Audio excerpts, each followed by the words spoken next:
Hello and welcome to the third online Hoi Kuen Do lesson where we continue to go through the fundamentals which make up our system.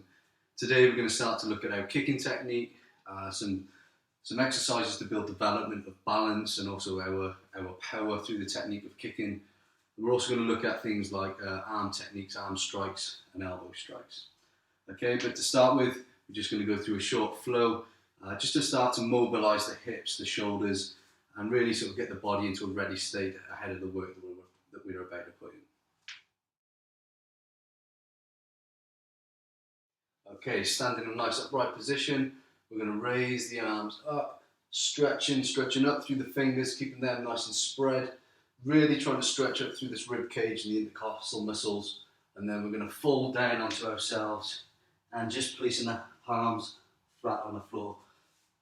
If you need a bend in the legs because your hamstrings are tight, that's no problem. We're not looking at any major mobilization of those yet. We're going to work into that. We get those hands flat on the floor, the head relaxed. So we're beginning to open up the spine position. From there, then we're going to raise up into half position. So our legs become locked out, our back's nice and straight, head looking forward and onto our fingertips. And we're going to do that 3 times. So we're going to fold and raise. And try and work your breathing into this. So breathing in as we fold and exhale as we come up.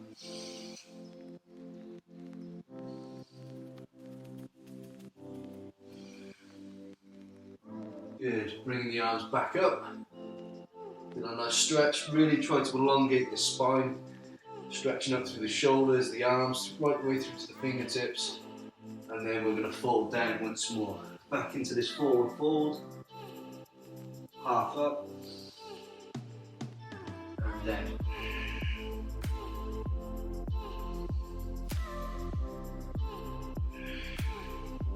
Last one.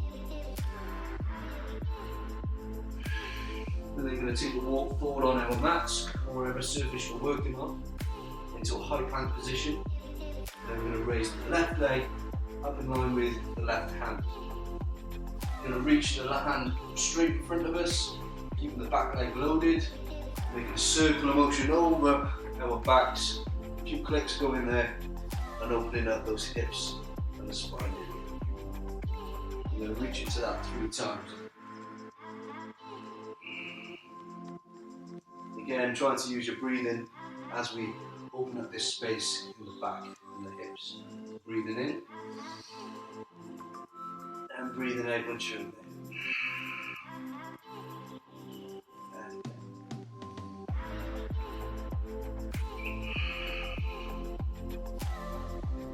Good, it's coming back. Step that leg back. Pushing backwards into a downward dog position if we're doing our traditional yoga. And as we do, stepping the right leg up in line with the right hand. Keeping this back leg loaded. Reach in front. Over and through. And 2 times.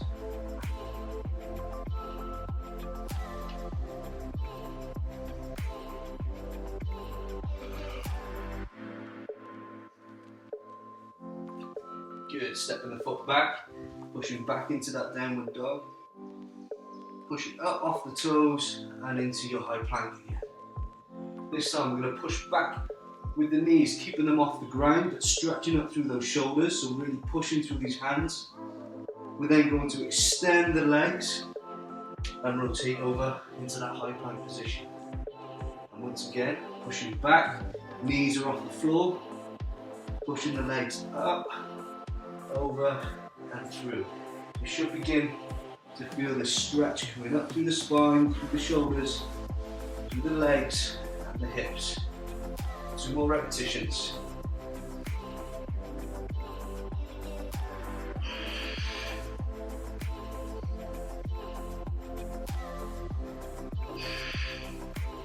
Good. From this position, walk your hands in so you come into an upright position. Once you're in that upright position, we're going to drop down into a low squat. And with our left hand, we're going to come across. Open our right ankle, raising the right elbow, and then straightening the right hand. should begin to feel the stretch coming down through the lats, the shoulders, and also the thoracic area of your back. Dropping down, swapping sides, so grip over the right ankle, raise that left elbow, straighten up through the left arm. Try and keep your balance throughout the whole of the foot, not just through the front. We don't want to be in a squat position where we're raising up on the fronts of our feet and we've got lack of stability. We want to be flat-footed, nice open back, and changing sides again. So to the right side, elbow up, hand up nice and high. And down, right hand gripping, elbow up, left hand through. Good. From this position now, we are going to grip behind the legs, straightening those legs up and dropping the upper body down, keeping the legs straight, pulling in on these heels and bringing your head in low to your body. And we're going to drop back down into that squat and push up and locking down. Really grind through the feet, making sure you're stable as you come up through that position. And one more.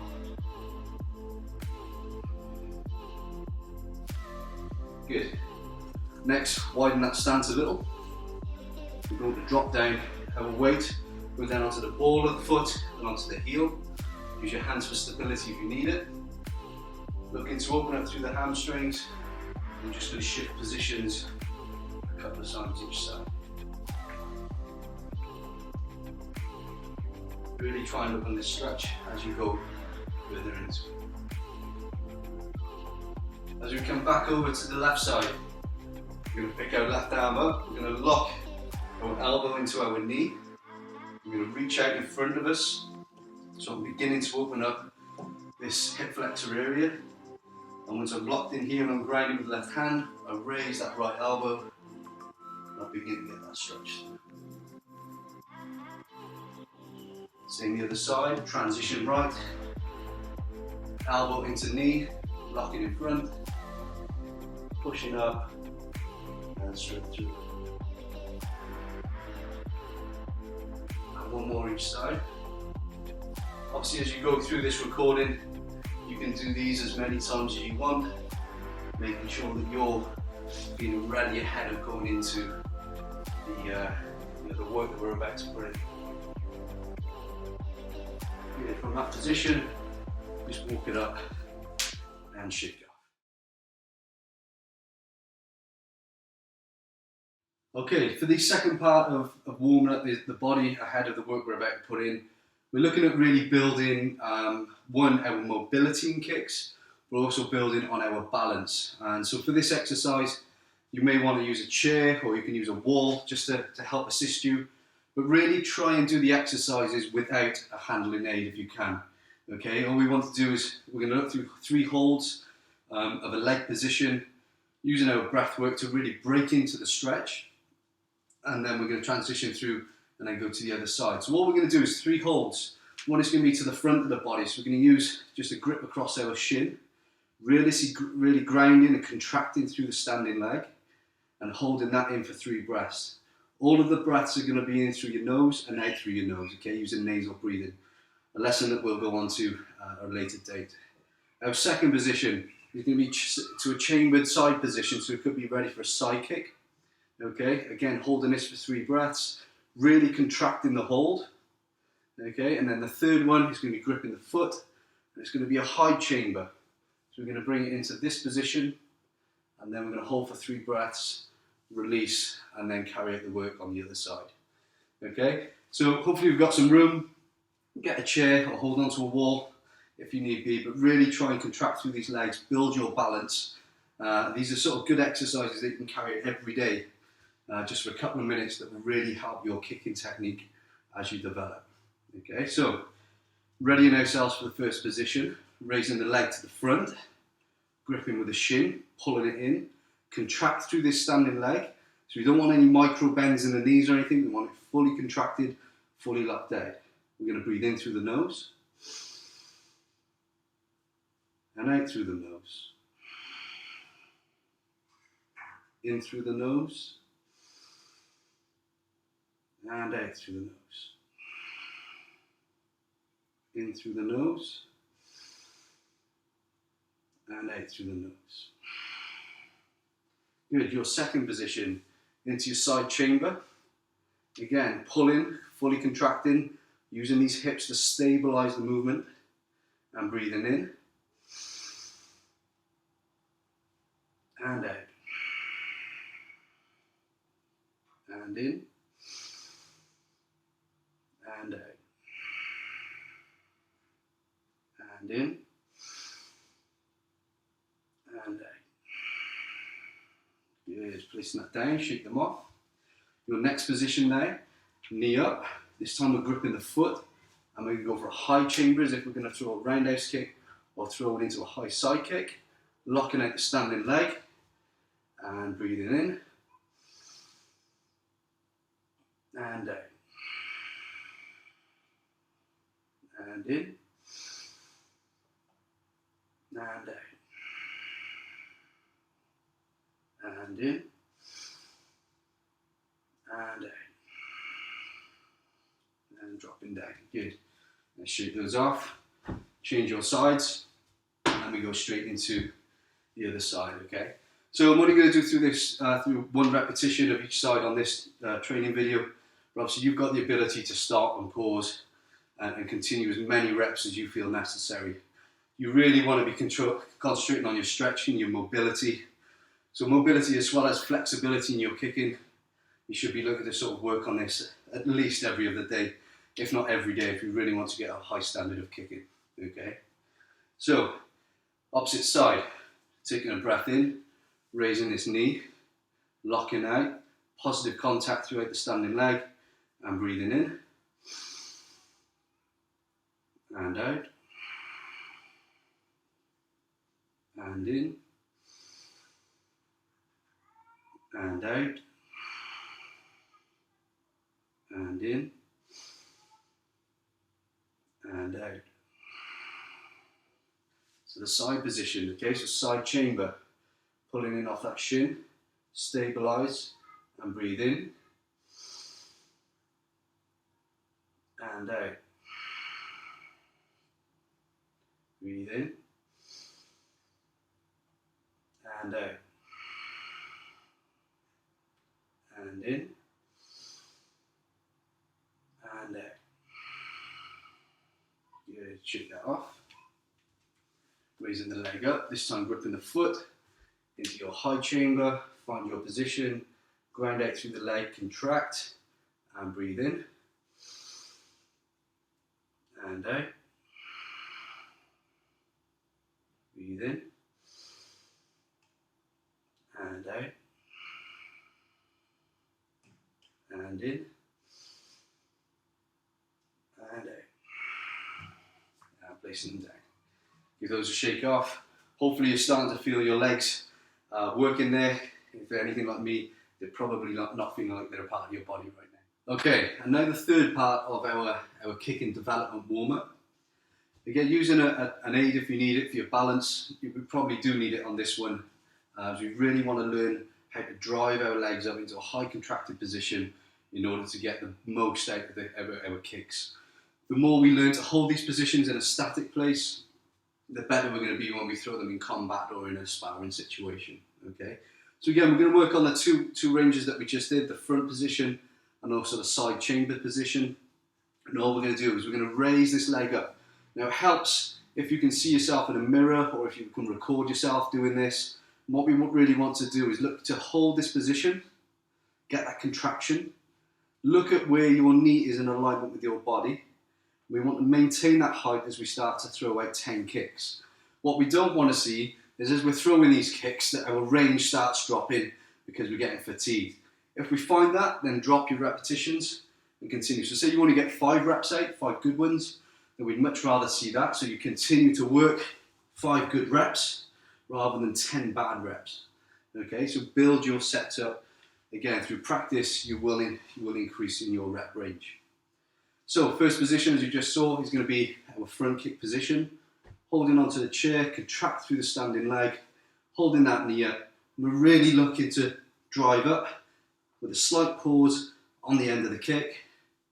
And we should really feel this contraction through the hip flexors, you know, the muscles that really help us throw these kicks out.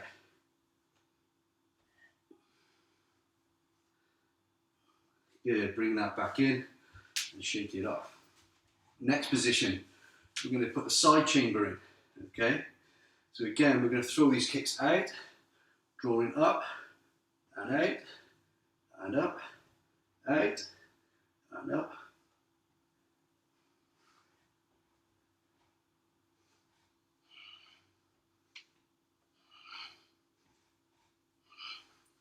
And down. Same on the other side. So we're going to draw these knees up for the opposite side, bring it in position, loading up through the standing leg, and draw them out. 1, 2,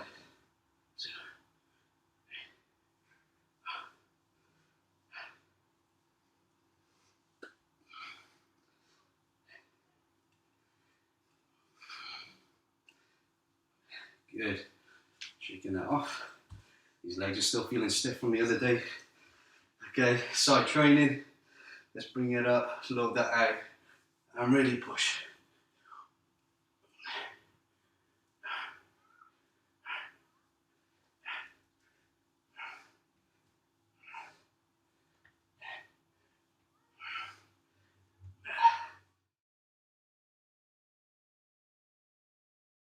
Okay, so now we're going to start to work on our kicking technique, or some of the basic kicks that we introduce, not just into Hoi Kuen Do, but probably throughout the majority of striking martial arts that are out there.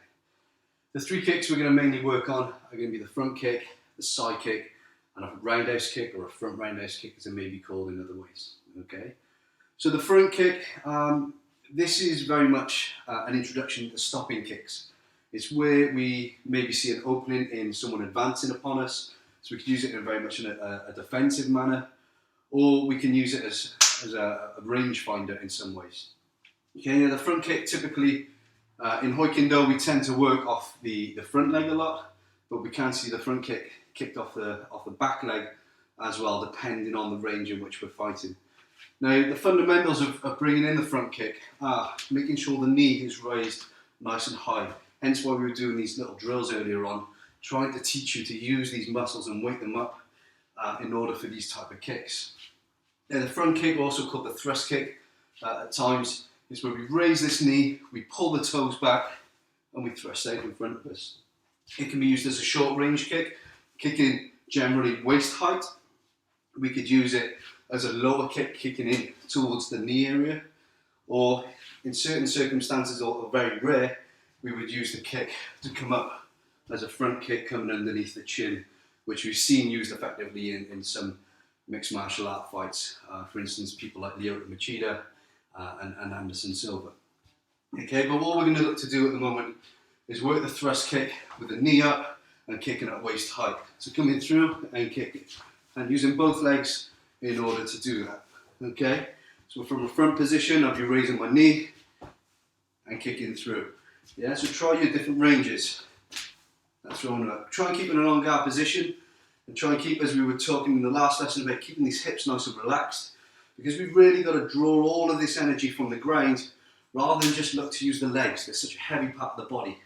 So if we can look to use the ground in our good form, our good position, fighting position, then that allows us to throw these kicks quite easily and come back to our neutral position. What we don't want to do is overcompensate in any kick where we're throwing, just heavy parts of mass in front, which is weighing us down, and effectively what we can see is we can fall into the kick and leaving ourselves open. So what we want to be doing is in your on guard positions, bringing up and thrusting through, and trying at different ranges. Yeah? And try both legs.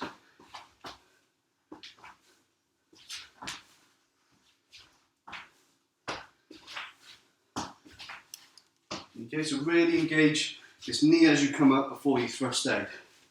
And thrust.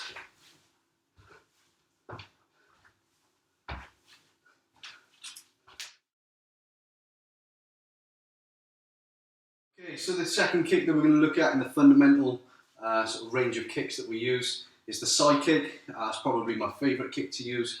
And in many ways it becomes the jab of the kicks. In the same way we would use the jabbing hand strike in order to find range, we can often do that with our side kick to do the same thing. But it can also become quite a powerful kick, and also a good kick for kicking at multiple different ranges.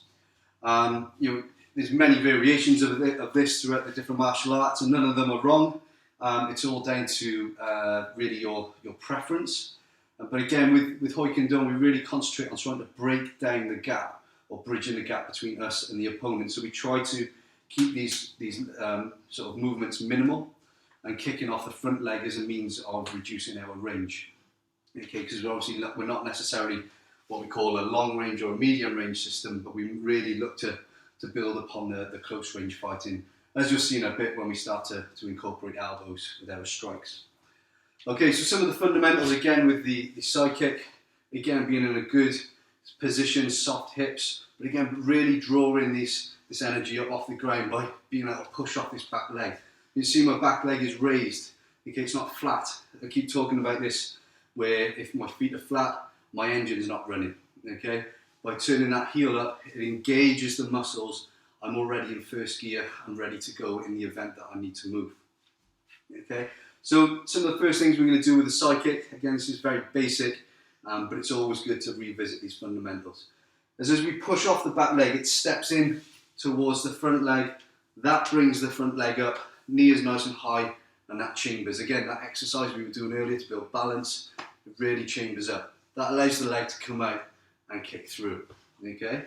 So we're going to be in that position, up, and kick through, and kick through. Now, you want to pull the toes back on the foot and really push through with the heel. Some people like to put a rotation into the kick. Just be aware that you don't over-rotate, and with that, you're almost coming into a back kick, and your weight is being distributed in the opposite direction to which you are kicking. You want your momentum to be going forward and not away. So when we look to kick the target, we're kicking through it. You don't just want to hit the surface of the target, but you want to imagine you are kicking through that target. Okay, so I'm in that position, I step in, knee up, and kick through. Knee in, and step through. Again, your kick can work at different ranges. I could come in and kick low. I've got my waist height. Or if I really want to kick through, I can kick up high. But really concentrate on the kick, yes, going forward, but also the snap coming back. Okay, so I'm out and I'm back in. That's going to allow you to develop something called impulsive force, which means when I hit the surface, the power isn't just distributed through the surface, but with the impulsive force coming back, it allows that force to spread further throughout what the target in which we're hitting. So overall, you're going to have a better impact when you throw that kick. Okay, so out and back in, out and back in. Okay, so really concentrate on those. Have a bit of a free flow, again, incorporating as we're going through the kicks. Okay, so on to the third kick in the kicking range that we're going to look at today, and this is the roundhouse kick, or the front roundhouse kick. Again, it's widely used throughout many different martial arts. You look at people like the Taekwondo fighters, they use this very effectively. Again, they fight at a slightly different range to us, but there's definitely things that we can take away from the way that they activate and train their kicks. So it's worth doing your research and going out there and looking at these variety of the way that people use the kicks. Okay, if you're certainly in my generation, then we were all looking at the likes of Jean-Claude Van Damme, etc., doing these type of kicks. Okay, but again, similar position to your side kick. We're looking to throw this kick up, and the idea is we can use the lace area of the foot. So if I was playing football and kicking with the laces, I'm going to use this to throw the foot up, and generally it's going to come as a high kick up to the side of the face. But again, my ranges can alter throughout the body, depending on what I want to do at various times of sparring or combat. So again, I'm in this position, the knee chambers up. Now that third exercise we've done where we really pulled that leg up is what was going to allow us then to develop this kick to come through. So I come through and I kick up. Now you notice there's a rotation on my bottom leg, on my standing leg. Yeah, I don't want to keep my foot in a prone position and kick because my hips are locked off. What I need to do as I step in is I'm going to get this pivot where my foot turns and my hips can open up and allow for this kick to come out. Okay, so I'm going to step and my kick comes out. Yeah, step, and my kick comes out. Again, concentrating on that snap back and not just the kick forward. What we don't want to see is you falling flat and heavy-footed into a kick. If I throw it up and I snap it back, then I can whip back into my fighting position very easily. Okay, now that's throwing the kick off the front leg. Well, I can also throw this kick off the back leg, where I look at more of a rotation, kind of limited for space, so it's going to be a bit lower, otherwise I'm going to lose my lights again. But again, from this position, if I'm kicking off the back leg, it's going to kick through and right the way around, okay? So we're going to lead with that knee coming through, flick on the end of it, and come around. Okay, so a little bit different in the two kicks. Front snaps up, the other one looks for a full rotation through. Okay, so moving away from the kicking and the leg drills now, we'll start to look how Hoi Kuen Do incorporates elbows, which are a very effective weapon, particularly when we start talking about the close range fighting that we get into, where we start introducing some of the Wing Chun aspects. I think the last lesson we started looking at your chain punch and your snake hands, and this is really where the elbows would start to come in. They tend to collapse on the end of strikes, and I said they're very effective. They're typically very cutting weapons and disabling weapons. So again, it's not a weapon that you would look to use all the time, but when you're in a range to use it, they're extremely effective.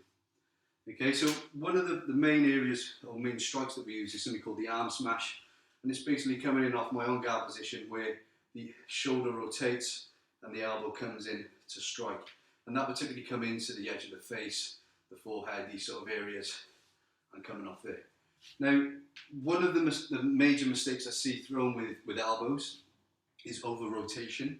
So when people will throw it, they'll look for a big heavy strike in the same way that they might do with something like a hook, okay, where it's a very wide range of motion. And people will throw that with the elbow, and we see this rotation. As you can see, my balance is therefore then gone. Okay, now the idea of elbows is you stay within your fighting range. Now we use concepts in Hoi Kuen Do of things or fighting ranges such as the outer circle, which would be, if you imagine, the circumference of my kicking range, the inner circle, which would be the circumference of my punching range, and then we've got the triangle ranges, which is starting. I bring in my frame within my elbow range, my chain punching, my Wing Chun sort of motions there. Okay, so what you've got to be aware of when you start to throw these elbows is that they always land within their range, and you're not trying to find it, you're not trying to hyperextend into a movement, okay? It's always with it where it is. Now, power up in these movements have got their place again. See a lot of that in Thai boxing, but we're talking about a different fighting environment, okay? So, for instance, when I'm throwing my chain punches coming off, then these can quite easily collapse into elbow strikes in any direction, okay? So I'm thrown off, I can fold in, up and down, okay? So I don't want to be coming on the outside of my range. The other thing is I don't want to do is open myself up when I go to throw the strike. So I don't want to bring my arm back in order to throw it in. I'm off my fighting range, my elbow strike comes straight in. So my arm smash is there.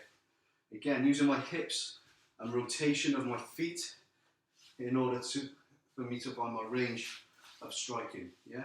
So arm smash typically comes across, yeah? Again, open hand on the elbow. I don't want to be clenched fist, which again is going to give this contraction of the muscles, an unwanted contraction of the muscles, which is therefore going to reduce my range of motion. I need to be open, I need to be fluid. So even if I'm throwing an elbow, I need to be able to move off that, yeah? Not be restricted to that being the end of my movement. I need to be able to flow into other positions very easily after that. Okay, so just drilling those coming off. 1 and 2. You can change your feet into it. 1 and 2. Or you can learn to throw and get this rotation in of that back leg. Yeah? 1 and 2. 1, 2. 1, 2.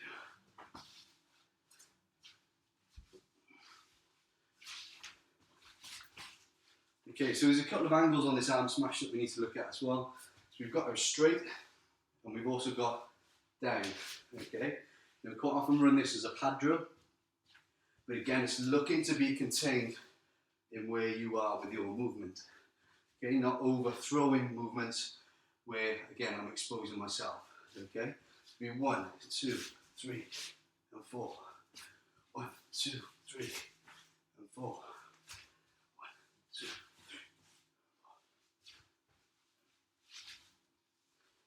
So you can see from these positions that I can freely move into another. Yeah. So if I come up an elbow strike there, then I come straight back up into another position. Yeah. 1, 2, 3. Yeah. So you should be able to flow nice and easily. It's the elbows doing the work, not the shoulders. Like I said, I don't want over rotation in these movements. I just want them to fall within my frame. Also got your upward diagonal strikes, something coming straight up. Yeah, or I could be coming straight here too. But for the minute, let's just have a look at these directions and coming off. Yeah, so you can begin to work that.